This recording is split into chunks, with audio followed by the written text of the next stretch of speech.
Divorce is a very painful process. It's more painful than death, like losing someone through death. Because you see, with death, you bring a closure.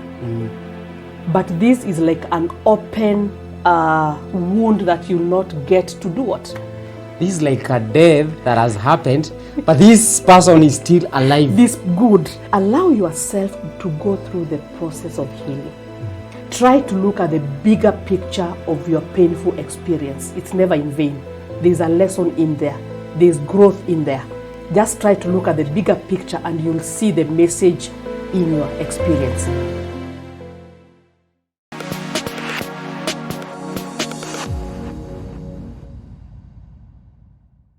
Hello and good evening. Hoping that you had a great week and karibuni sana. It is always pleasure having you on board, and this is the best show in East Central Africa. Where else can you get people coming together and having a conversation about marriages? I know people out there, they are saying that it is hard to get married, but we are here as Couples Will Show. We strongly believe that marriages work. And this is Couples Will Show. This is where we write down our love will when we are alive. But we don't want our love story to be read when we are 6 feet under. Neither do we want our love story to be read when we are gone. That's why every Friday at 9:45 we gather and come talk matters concerning marriage. And tonight, I have an amazing guest. You will love her. Maybe you have seen her somewhere, but tonight she's here with us. And we want to talk about what next after divorce and separation. And I am hosting one, Jennifer Wachira, and she's a mother of 2 daughters and the founder of Sadref Africa. Karibu sana. Asante. Yes. Yeah. Good to have you here. Thank you so much. Thank you for honoring the invitation. I'm honored, thank you. I know you are a busy woman, so finding time to come and be with us, it's an honor.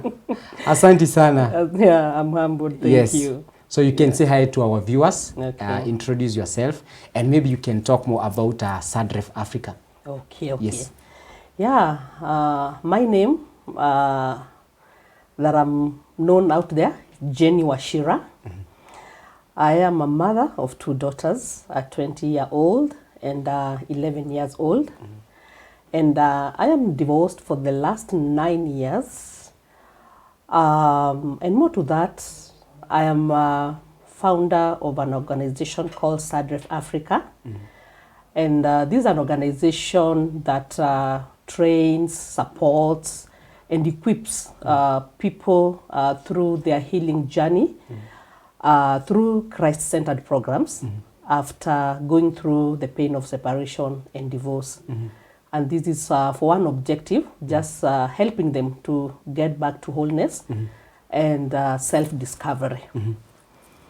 Yeah, and Sadref Africa was founded or born due to passion.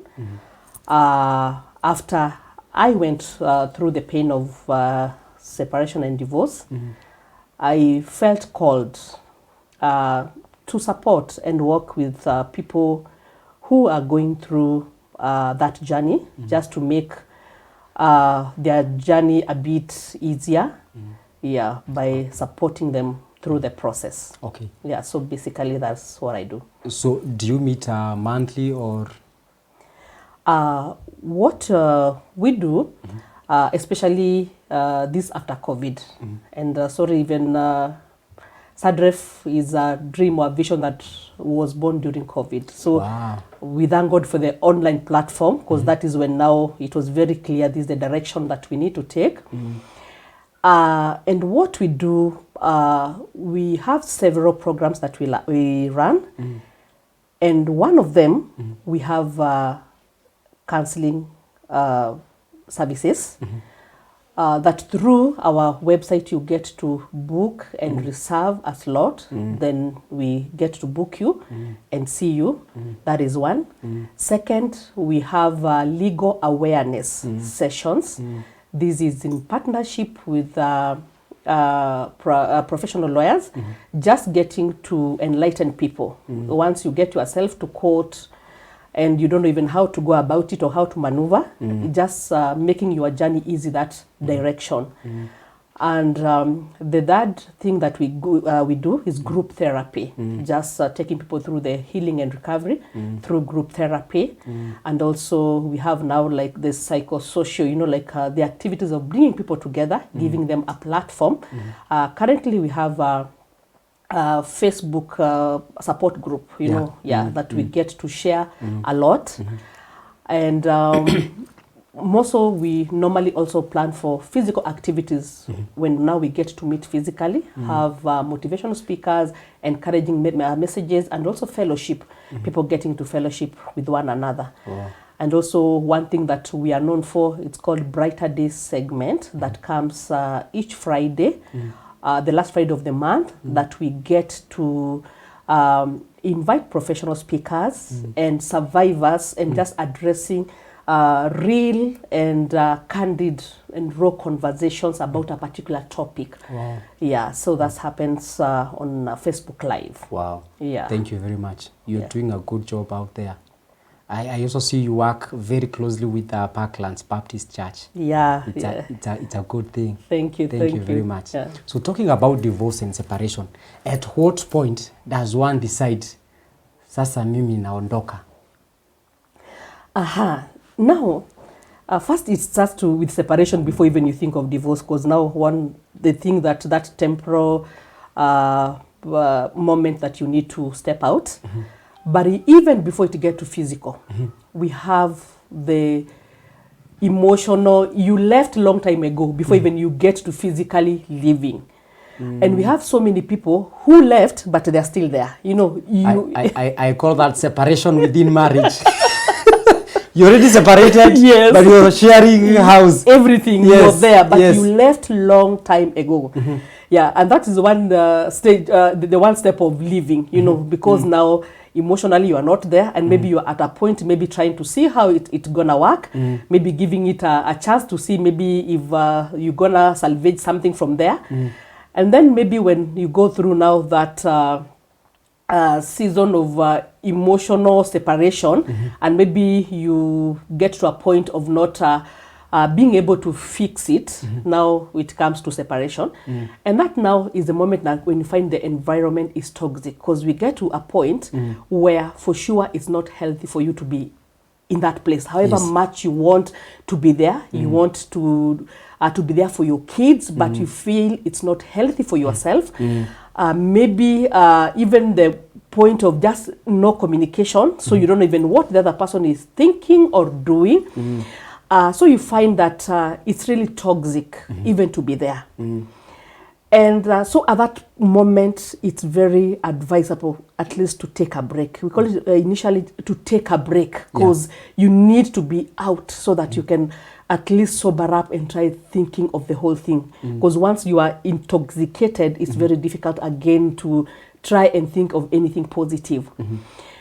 And second, once you just find the place is not healthy for you, for the reason, and I think you've seen this even happening in the news and all over, of people even getting violent to one another. You know, when it gets to that, because you don't know how extreme that's gonna go, you'd rather just take a break at that time, just to give the other person time and give yourself time also, just to get to think about that.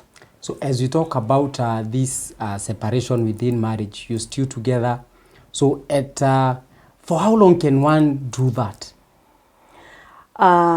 Is it living a lie, or is it fearing what people would say out there if I move out? Thank you. Now you have said it, because now here we have people, maybe you fear what society gonna say, or maybe the church.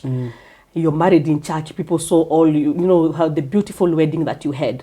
So at a moment, you're living a lie, as you say, because you want to be there pretending that everything is okay, but it's not okay. And this is a situation, because it's a very, very delicate and dangerous situation, because that is where now the whole of this thing turns to now the physical violence. Because once you cannot bear one another in one space, what next? you know, because you will pretend, you will stay there, you know, or everything will happen. Yeah, but it will really not be good for both of you.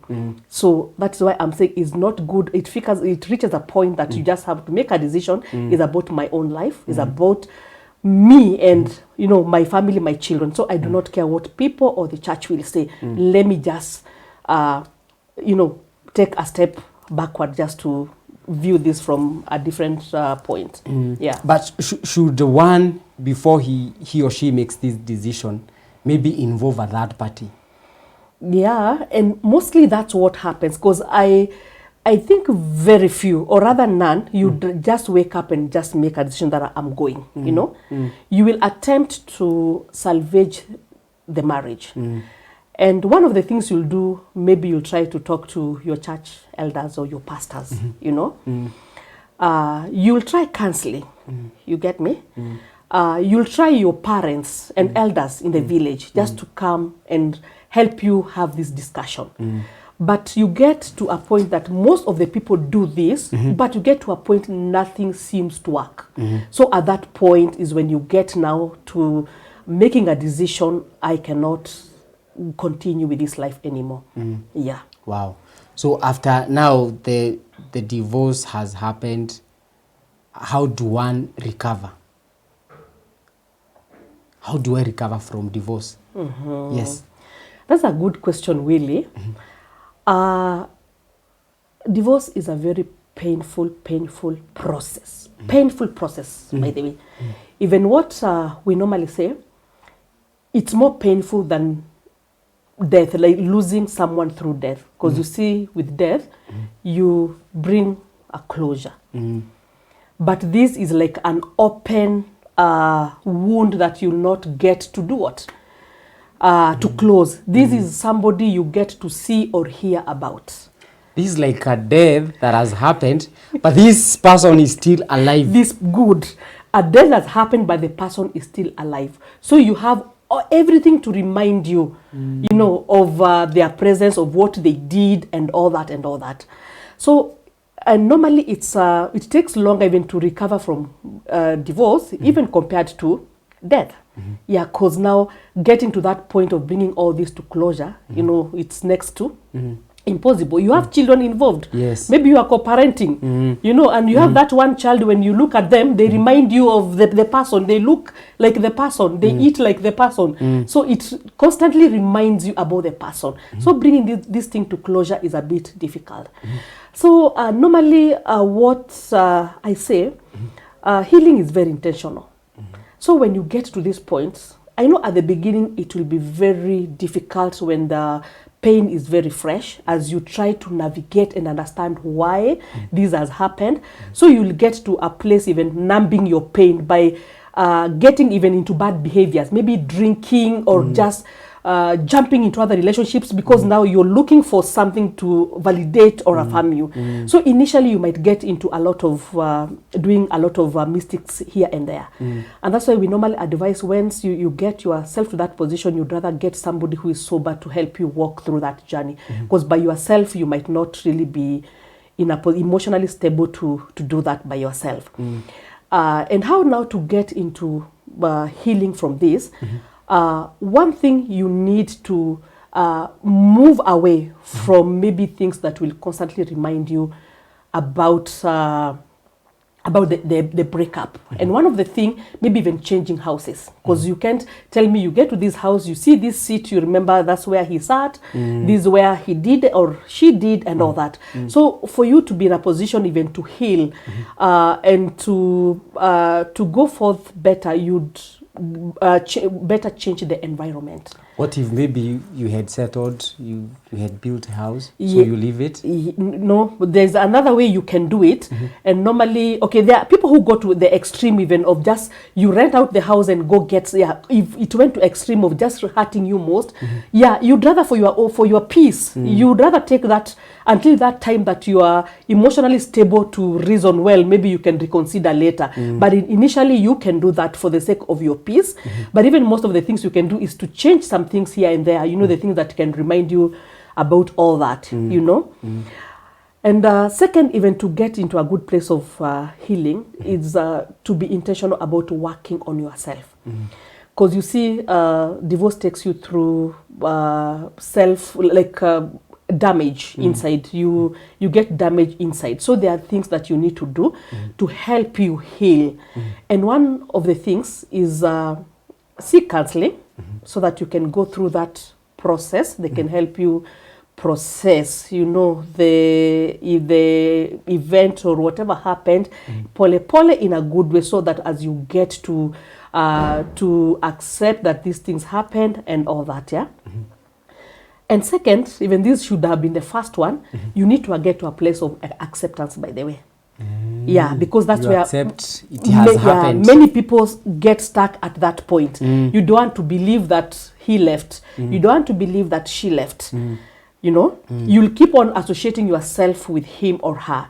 You'll even continue using his name because you don't want to believe that he left. So you have to allow yourself to grieve the loss.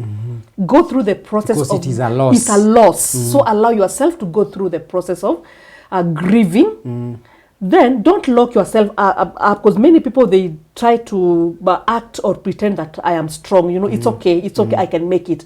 But what you're doing, you've just locked all the emotions inside, the pain. Well, you need to process that. Yeah. So you need to bring it out and get now to a place of acceptance. It has happened. What next? Wow. Yes. Once you get to a place of acceptance, then it really helps you to move to the next place of even forgiving the person maybe who hurt you, because you need to because that's one thing that you can carry for long and it will continue hurting you, because even as you are told, you know, like forgiveness, you think you're doing a favor to the other person, but actually it's you're hurting yourself. You're hurting yourself.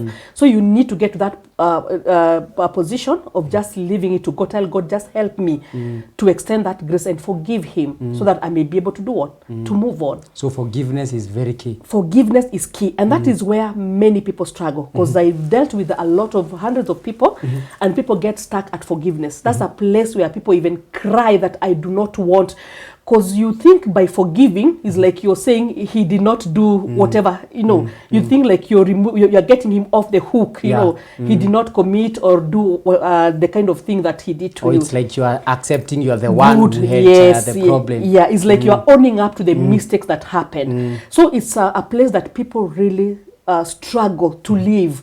And once you struggle, you can get stuck at that point for a very long time. And one of the things that we even assist and help the people who've come for help and support from us, we try to get to that point of just helping them voice it, because you need, however much you are struggling, voice it. Like, ask for forgiveness and also say that you have forgiven him. Whatever you're asking for forgiveness for, even you do not know, but just voice it, so that now to bring that peace to yourself. Yeah. Wow. Yeah. And then when we get to that, you'll see you easily get to a position of releasing and just allowing the past to be, you know. So it's there, it's a scar, you'll never forget, but it's no longer paining you now. You know, it's never that hurting. You can even meet with the person who hurt you, and you say hi and you don't feel any pain about it. You can treat him like anybody else. Yeah, so those are very critical things to do at the beginning, so that when even you get to now getting involved now to counseling and your personal healing journey, you are able now to do it with so much ease, since you have released all these baggages. Wow. Yeah. I want us to take a short break. Okay. And as we come back, I want us now to let's think about how do I start new life after divorce? Because I used to have this kind of life. Now I'm on my own. How do I start from there? Think about that. Okay. And this is Couples Will Show. This is where we write down our love when we are alive.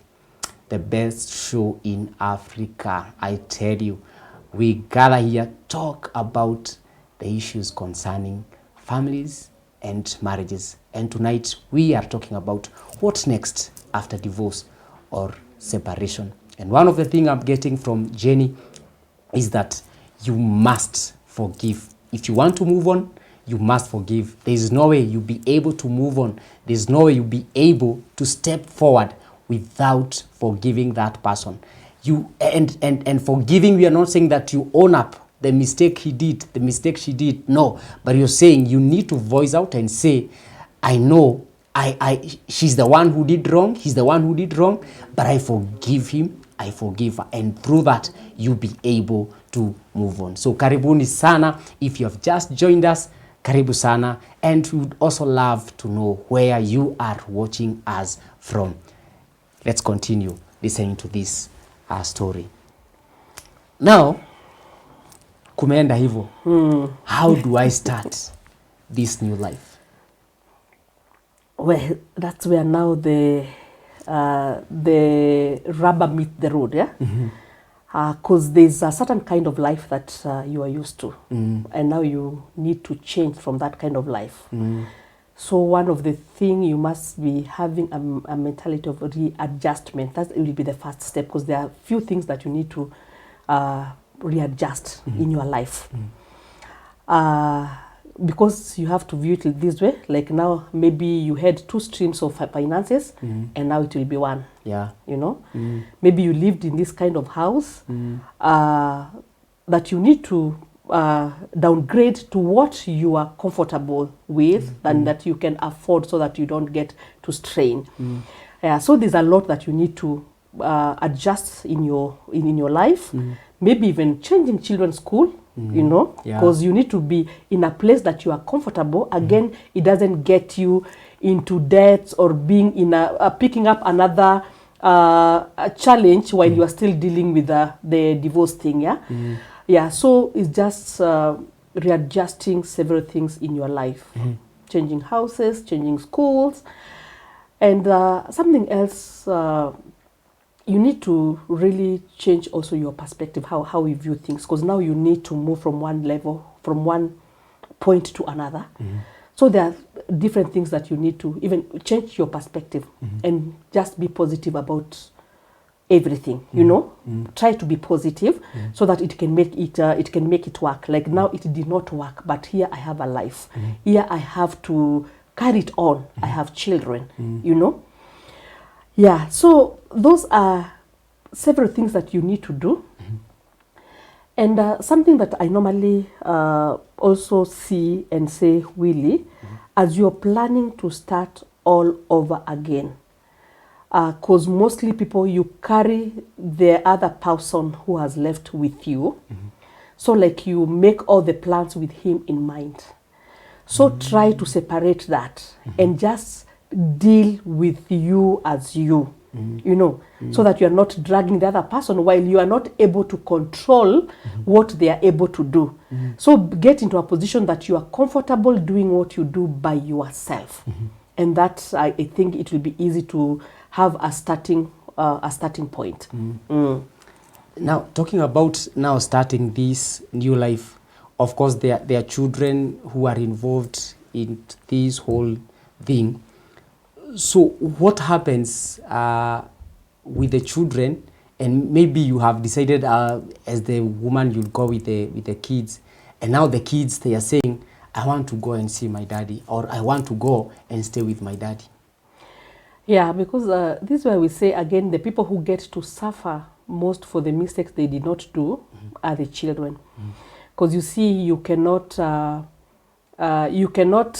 the children or you cannot subject them to a point of where they need to choose who is the best parent, because to them, these are my parents and I love them equally. So that's another emotional turmoil that you can take the children through. So if the two people can come to an agreement, you know, just be civil and just agree on how to handle the children in a good way. Just agree that we did not, the two of us, we cannot agree, but we have children in this union. What do we go about it? So that now they don't again mix. In case you are staying with the mom, during weekends, you can have them. Yeah. You know, so that they get to experience the mom, the love of mom, they get also to experience the love from daddy. But you'll agree with me at that point, many people don't get to a point of agreeing or just getting civil, because now you is like a battlefield. You know, you are all trying to express yourself in all the ways that you can. And you see that's where now when it becomes there are too difficult, people end up in court, where now the court makes the decision, you know, where will the children stay?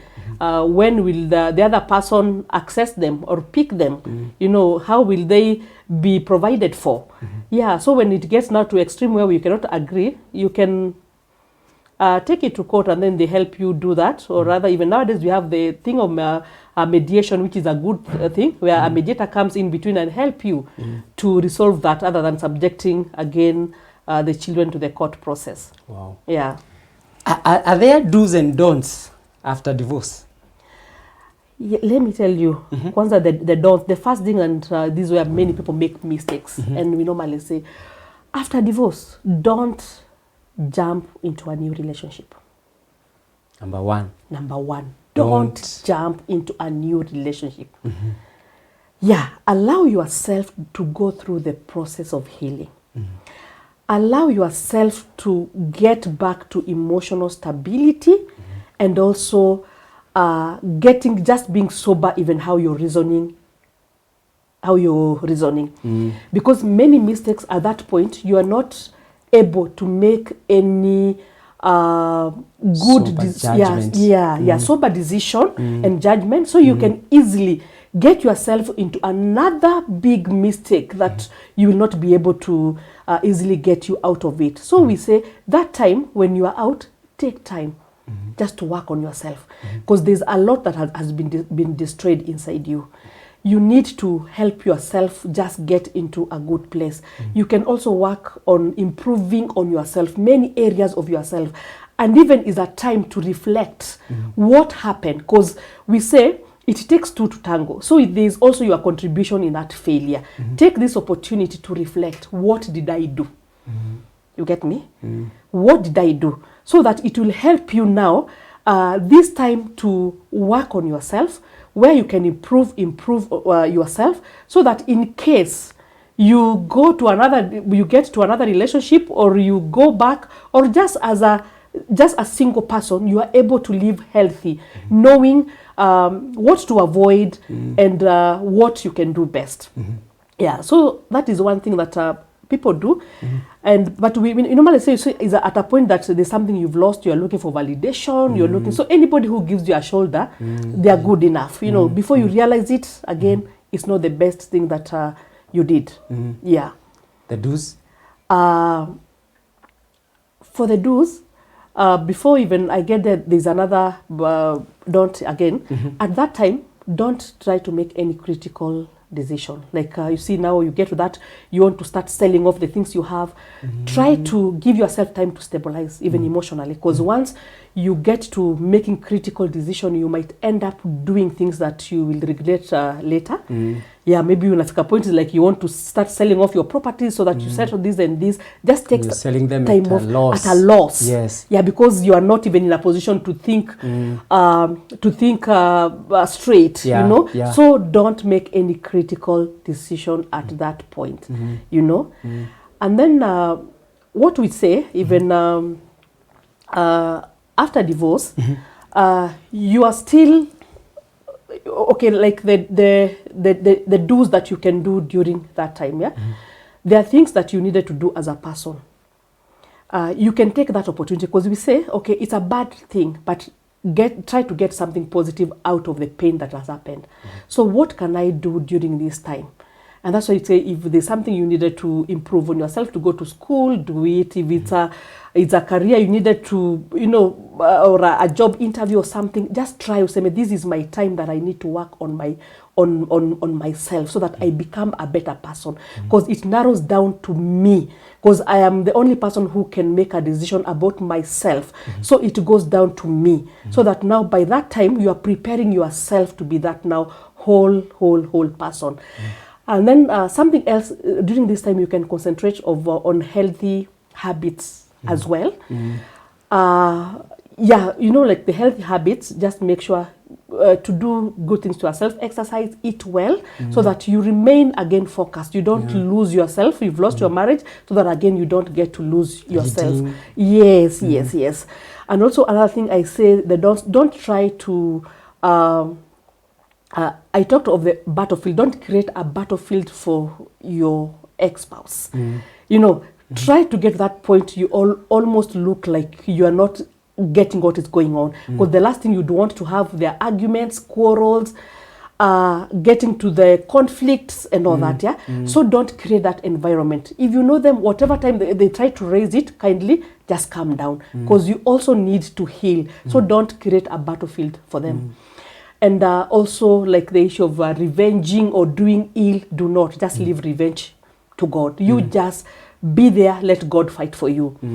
And another mistake that I'll put it as don't, you see, like some parents, especially who've been left with the kids, they try to poison the kids or talk ill of the other person to the children, which now again, that's destroying the children. So just try to remain focused. Do not talk ill of the other person. If there's anything, allow them to see by themselves, but don't talk to them about it. If anything, just assure them, you know, I love you, your mommy loves you, your daddy loves you. Just keep on assuring them that, so that in future, they will not blame you for anything that you did or you said. Yeah. Wow. Yeah. And I know sometimes people get into this war because maybe you heard your ex-spouse said this about you, and so you start now saying about him, you know, and you get into war. Yeah. And it shows immaturity. Yeah. There is no maturity there. Which is not healthy at all. Yes. Yeah. Now there's this discussion that has been there for a long time, and maybe you help us tonight. As a Christian, after divorce, should one remarry? This is a question I was really avoiding, and I was wishing you did not ask me. I know it's a very controversial. Yes, it has been there. It has been There there. are those people who would say the Bible says after you divorce, you remain like that and until, or maybe your one spouse is dead. There are many versions about it. And I know even many our spiritual authorities, everybody, they have their own way how they say it. Yeah, but I know in the Bible there are two ways that there are two leeways that they have given about that, and which now is about if there is any sexual immorality, then you're free to do what? Divorce. Yes, I think it's in Matthew 19:9, and then there's also when the unbeliever now spouse leaves, then from there you are not bound. Yeah. But more so, what I can say, and this is gospel according to Jenny now, is not that. This is where Paul would say, this is Paul writing. Yes, yes. So now gospel, this is Jenny. This gospel according to Jenny. What I can say, you see, in the whole thing, God gives us wisdom. Because there's some other things you are not told straight what to do, but God has given you wisdom. True. To reason it out and see the best way you can handle it. So for this, maybe there's no any blanket solution for this, but by somebody weighing themselves out, and we know the other people who it's very difficult maybe even to have the self-control, and you get into sin even more by getting into sexual sin. Yeah. So at that point, even what I ask, and maybe it's also a spanner I'm throwing into the works, so do you die in the sexual sin or do you remarry? You get me? You know, so I don't know. I don't know whether there's a bigger or a lesser sin. So it gets that. Are you leaving us more confused? That's what I was saying. I've thrown the spanner to that. Yeah. So that's where now I can tell it goes down to an individual with your God. And how you can just talk it out to your God. Because he says, I'm here, I'm listening, talk to me. So whatever situation it is, you can always go back to our Father and just explain your situation. Yeah. So for this, we don't have a blanket solution. It's like now. I know there are people who will come with that theory and say, you know, Paul is writing in Corinthians and saying that that we should not get burnt. You'd rather marry. And although some people will say he was not writing to divorcees, he was writing to young people. But now there are people who will come out and say, instead of sinning out there, I would rather come out clear and remarry. But there are others who would say the Bible is clear. It says, once you divorce, you are doomed. You are stay like that. And don't pray for your spouse to die so that you can remarry. Because the Bible talks about that remarrying when your spouse is dead. And so, I mean, this is something that has been... Yeah, hey, that one I'm telling you, it's a bit confusing. We keep on going back even to our spiritual authorities just to get clarification.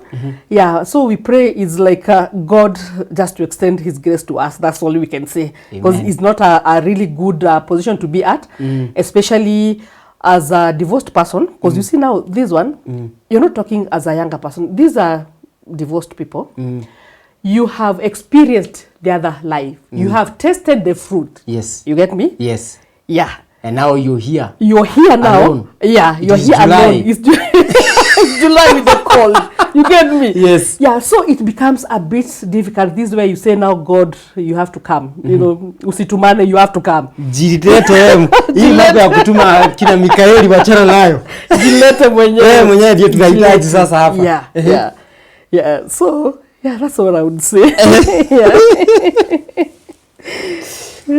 So as we wind up, is there a solution to stop the rise of high divorce rates that we are seeing in the world? That's a good question, really. And what I would say, maybe from my observation, we start failing right from the beginning before even people get into marriage. And that's where we should start from, just making things right. And this now goes back to the premarital counseling or classes. Yes. These were now the people involved, being the churches, being the counselors. They need to put it together in a way that is going to really be helpful to these people as they are getting into marriage. Because I think the ones that we did, it's about telling you how rosy and, you know, living, you know, thereafter it's just about the rosy life, yeah? Because this is where they need to tell the hard truth. And the hard truth is like, there's also the other side if you do not play your part well. You know, because people avoid maybe telling the hard truth at that point. But I think to save this couple for anything that might happen, it's good to tell them, if you do not do what you ought to do as a husband or a wife, this thing could end up there on the other side. And even I know we've been having this debate, like even the churches or they should even allow the people who have gone through divorce, because now they have the experience, to be part of the team, to speak even to these people and tell them, you know, through their experience, you know, we got there with a positive whatever, but it did not work. At least these are the things you should avoid, or this is the way that you should take. Because even if after you're divorced, you still believe that marriage works. Yes. Yes. Yes. Yes. So you marriage can go works. there. Yes. And tell them, even as a person, there are mistakes I learned. If what I know today, I knew that time, maybe I could still be in my... Yes, because now maybe I was not told the truth. Yes. Yeah, so we need to tell them at that point, this is the truth, and this is the direction to take, and this is what to avoid. Otherwise, things will not go well. Should we change the way we do the premarital classes? Yes, that is what. Such that we can start doing these classes, like when you come, I'm trying to show you the reason why you should not marry this person. Such that if I still say, yes, I want to marry this person, I know, and I am sure we will do life together the rest of our lives. Yeah, because... Not entering into marriage, then after 2 years, you start seeing some things and sikudhani ujamaa kwa hivi. Yeah. You'd rather know it at the beginning. Yes. Because we say you'd rather have... you'd rather break an engagement than get to the level of divorce. So you'd rather break at that point. You'd rather even know the truth and everything at that point. So I like what you are saying, because people get to marriages for all the wrong reasons. Because that's where now we should change. You know, you are getting it because you've seen this person, you know, the kind of job they're doing, the car they're driving, you know, how good they are looking. What about now when they get older and they start changing their look? You know, you'll also change. You're talking about getting older or giving birth. Giving and birth. the body shape Changes. Good. Yes. And the body shape changes. Yes. Yes. Then you start like, this is not the person that I saw at the beginning. Wewe ulikuwa unaona size 8. Sasa unaona kitu kingine. So that's where we should start getting married for the wrong reasons. Yeah. And then there's also this thing I've seen of the peer pressure. You know, you are getting, because I don't know, you are this age. Yes. I don't know, pali imeandikwa you should get married at 30 or 25. Wale watu wale tulisoma nao wameoa, nimebaki peke yangu. yangu. Yeah, so that thing should change, by the way, because that's what I normally tell people. Okay, we got married at that time.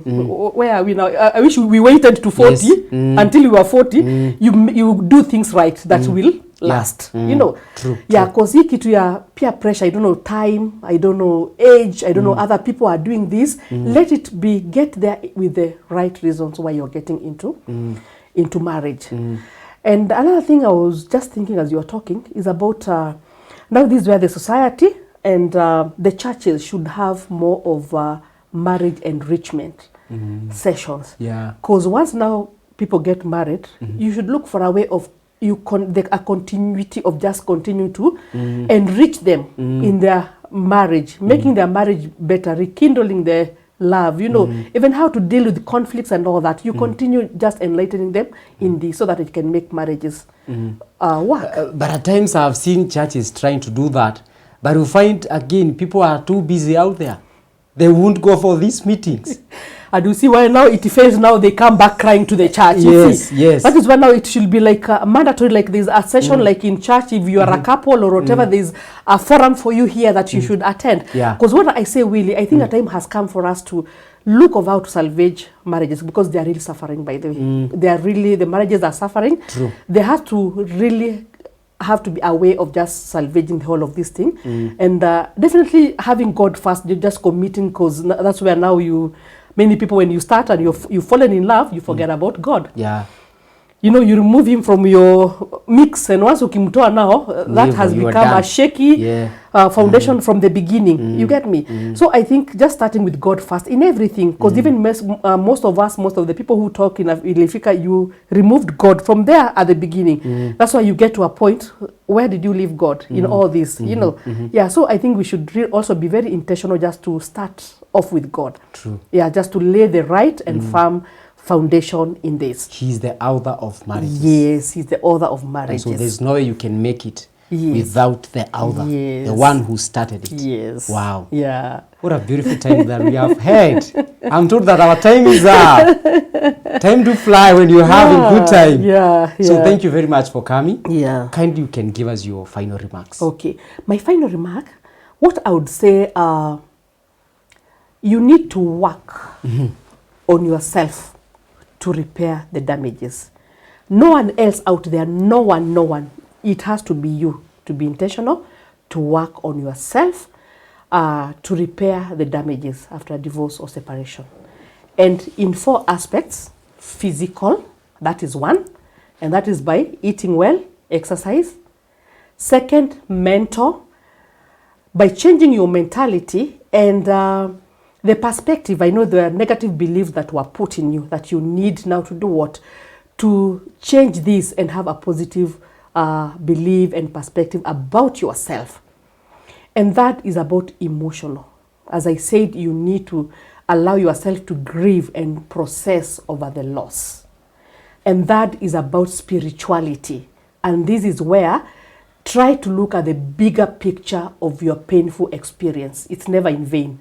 There's a lesson in there. There's growth in there. Just try to look at the bigger picture and you'll see the message in your experience. And now together with that, just the parting shot that I would say, you are never responsible for the sins, mistakes, or behavior of your ex-spouse. You're responsible for your own recovery. Wow. What a way to end the show. Thank you very much. Asante. We feel honored. Asante. Lazima tukutafute tena. Thank you for inviting me. Karibu sana. God bless you so much. Asante sana. Yeah. Carry our greetings. I will. I hope umetendwa wema hapa. Yes, tumetendwa wema.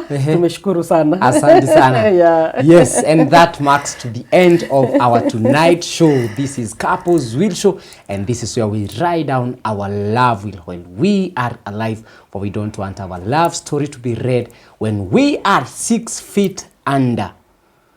Asanteni sana kwa kuungana nasi. What is your take home? What have you learned? Would love to know what you have learned as we were having this conversation.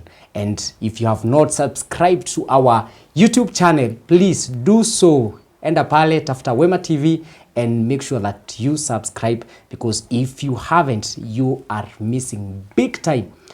There are shows happening each and every day, and so you need to subscribe and follow us, and we will appreciate.